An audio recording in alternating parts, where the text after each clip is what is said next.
Alright, so if you've been following along with the last few updates, you know that I've gotten pretty deep into my rather expensive servos.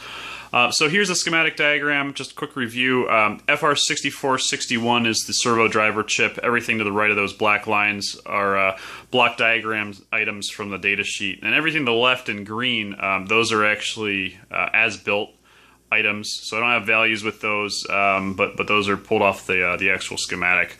So the target is these passive components that cut off pins 20, 21, and 22, which are designated as 3 tuning pins in the schematic. So the first thing we did is went after this guy right here. He's R1 in the KiCad schematic that I posted earlier.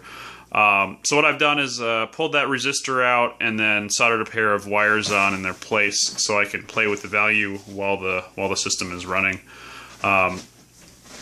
The actual servo, you can see, again, this is we call him the heavy lifter servo because he's got the most mass to move. You can see those 2 magnet wires that are coming off of him. I went back and forth trying to solder, ribbon cable wire onto that board. Just wasn't happening. Ended up realizing that I had one of these disk drive brushless motors lying around, so I just uncoiled some of those wires, and it actually worked like a charm. Really not a problem. That's running back over here to the usual board, running the Pro Mini, and all the Pro Mini's doing is telling the servo to go about a 60-degree sweep every 2 seconds, just from one place to the next.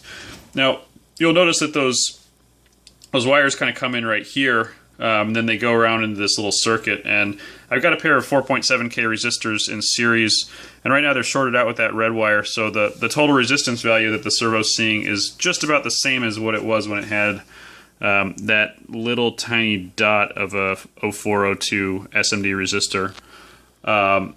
So we'll just see what it does.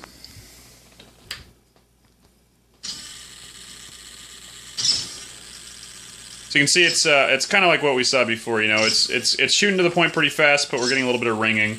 So I'm going to go ahead and pull this wire out. That's going to bump me up from about 9 kiloohms to about 14 kiloohms. And I'll do it halfway through being at one of the extreme points.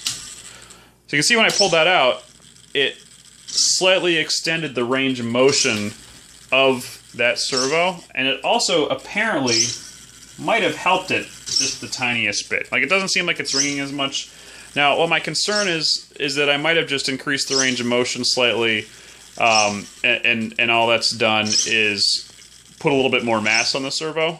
Maybe I'm changing some dynamic characteristics of that system because I'm changing the angle, and then it's not, it doesn't have to work as hard to stay in one spot or something.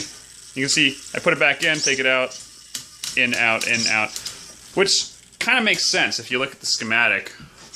Here's my potentiometer. Here's Mr. Buffer. And then he's sending the signal from the potentiometer through 22 right through this resistor and then to the rest of the circuit. So changing the value of that resistor, it kind of follows that that's going to have an effect of just scaling the response of the servo. So what's next? I tried cranking it up quite a bit more than this, and things get a little bit worrisome when you hit the limit stops on the servo at 60 degrees, and then cranking it down too far, and I just went into really bizarre oscillation. So I think the next thing I want to do is get access to this resistor. I've had a couple conversations with some very helpful people in the messages, and this doesn't really fit the diagram of the individual P, I, and D op amps. It's kind of hard to interpret what that resistor is going to do. So in the interest of everybody learning something, I think I'm just going to try to tack another wire onto pin 21 so I can play with all of these. That'll also involve pulling that component off the board, which ends up kind of being the tough part. One of these days I'll get a hot air setup, but for right now, just a normal iron will have to do. So more to come.